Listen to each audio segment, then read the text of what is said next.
صبح طیبہ میں ہوئی بٹتا ہے باڑا نور کا، صبح طیبہ میں ہوئی بٹتا ہے باڑا نور کا، صدقہ لینے نور کا آیا ہے تارا نور کا۔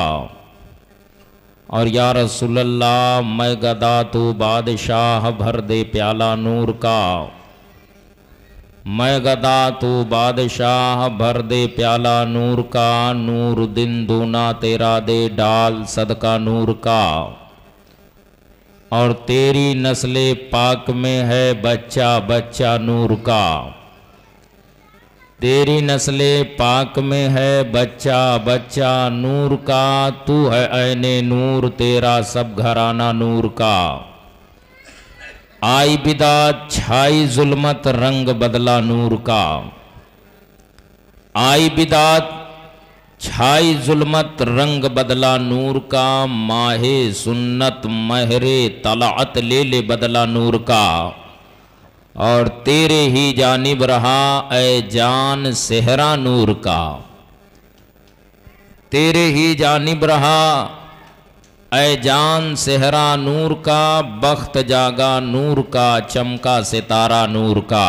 حضرات کل میں نے اپنی تقریر کے دوران جو بیان کیا وہ مولائے کائنات رضی اللہ تعالیٰ عنہ کی شان پاک تھی۔ حضرت سیدنا علی کائنات رضی اللہ تعالیٰ عنہ کی بہادری اور ان کے علم کے تعلق سے میں نے آپ کو کے گوشے گزار کچھ باتیں کی تھی، اور ان کی خلافت کی بھی کچھ باتیں ہوئی تھی۔ بہرحال حضرت سیدنا مولا کائنات رضی اللہ تعالیٰ عنہ کی شہادت بچی ہوئی تھی، آپ کی شہادت بیان نہیں کی گئی تھی۔ آپ سمجھیں کہ نبی کریم صلی اللہ علیہ وسلم کے 4 خلفاء میں ایک کی وفات ہوئی ہے، بقیہ 3 کی شہادت ہوئی ہے۔ حضرت عمر بن خطاب شہید کیے گئے، حضرت عثمان غنی شہید کیے گئے جو میں نے آپ کو بتایا ہے، اور پھر مولا کائنات رضی اللہ تعالی عنہ کو بھی فتنے کے طور پر یعنی تینوں نے آپ یعنی مولا کائنات کو اس وقت شہید کیا جب آپ فجر کی نماز کی امامت کر رہے تھے۔ اور ان کے قتل ہونے کا معاملہ کہاں سے ہے؟ میں نے حضرت دور عثمان غنی میں ایک جملہ بیان کیا تھا کہ ایک آدمی عبداللہ ابن صباح نام کا کھڑا ہوا تھا، جو عبداللہ ابن صباح نے بہت بڑا فتنہ رچا تھا حضرت عثمان غنی رضی اللہ تعالیٰ عنہ کے تعلق سے، کہ اور اس نے جو خطبہ پڑھا تھا وہ مولا کائنات کا گن گاتا تھا، مولا کائنات کی تعریف کے خطبے بھی پڑھتا تھا، حسنین و کریمین کی تعریف بھی کرتا تھا۔ لیکن یہی وہ فتنہ ہے جو کوفہ کی جامع مسجد میں حضرت مولا کائنات رضی اللہ تعالیٰ عنہ کے شہادت کا سبب بنتا ہے۔ میں آپ کو بتاؤں پیارے، حضرت مولا کائنات رضی اللہ تعالیٰ عنہ کی وہ ذات پاک ہے کہ حضرت مولا کائنات نے ایسا انصاف پھیلایا تھا، ایسا انصاف پھیلایا تھا۔ علی کائنات رضی اللہ تعالیٰ عنہ سے کئی کرامتوں کا ظہور بھی ہوا ہے۔ میں آپ کو بتاؤں یہی نہر فرات جس کے پانی کے تعلق سے آج منبر و محراب پر چرچے کیے جاتے ہیں، آج ہر چھوٹا بڑا نہر فرات کے پانی کی بات کرتا ہے کہ حسین کے خیمے یا لب حسین تک نہیں پہنچا ہے۔ میں اسی لیے کہتا ہوں کہ حسین اعظم ہے، اگر آپ نے چاہا ہوتا تو نہر فرات یقیناً آتا، لیکن آپ نے نہیں چاہا۔ نہر فرات کی لہریں اچھل کر کے جب اپنے سر کو پٹکتی ہے تو کسی نے کہا تھا کہ نہر آج تک ساحل پہ اپنا سر پٹکتی ہے، کہ نہر آج تک ساحل پر اپنا سر پٹکتی ہے۔ اس کی وجہ کیا ہے کہ امام حسین رضی اللہ تعالیٰ عنہ نے فرات کو قبول نہیں فرمایا تھا۔ یہی نہر فرات ہے، مولا کائنات خلیفہ ہے۔ آپ ذرا ملاحظہ فرمائیں، حضرت مولا کائنات رضی اللہ تعالیٰ عنہ نے کوفہ کو اپنا دارالامانت بنایا تھا، دارالخلافہ مولا کائنات نے کوفہ کو بنایا تھا۔ اور جب آپ نے دارال امارت کوفہ کو بنایا وہیں سے آپ نے مسلمانوں کی خلافت کی ذمہ داری سنبھالی ہے. کہاں سے؟ کوفہ کی سرزمین سے. مولا کائنات رضی اللہ تعالیٰ عنہ نے جب کوفہ کی سرزمین سے مسلمانوں کی دیکھ ریکھ شروع کی ہے تو وہی کوفہ کے لوگ حضرت علی کی بارگاہ میں آئے ہیں. کیوں آئے ہیں ذرا ملاحظہ کر لیں. اس بنیاد پر کہ کوفہ کے لوگ مولا کائنات کی بارگاہ میں پہنچے اور پہنچنے کے بعد مولا کائنات سے عرض کرتے ہیں اے مولا کائنات نہر فرات کا پانی بالکل نیچے اپنی زبان میں سیلاب کہتے ہیں. حضرت مولا کائنات کی خلافت میں جب نہر فرات نے سر اٹھایا تھا اور اس کی لہروں سے اور اس کے پانی سے اہل کوفہ کو تکلیف ہوئی تھی, ان کی فصلیں برباد ہوئی تھی, ان کی نسلیں برباد ہونے جا رہی تھی, تو اس وقت لوگوں نے حضرت مولا کائنات رضی اللہ تعالیٰ عنہ کی بارگاہ میں حاضری دیا تھا اور کہا تھا اے مولا کائنات رضی اللہ تعالیٰ عنہ یہ جان رہے ہیں کہ کوفہ میں جو نہر فرات ہے اس کا پانی اچھلتا ہوا نظر آ رہا ہے, اس سے ہماری فصلیں برباد ہو رہی ہیں, ہمارے اناج برباد ہو رہے ہیں, ہمارے مکانات میں پانی آ رہے ہیں. اتنا سننا تھا مولا کائنات کو جلال آیا ہے,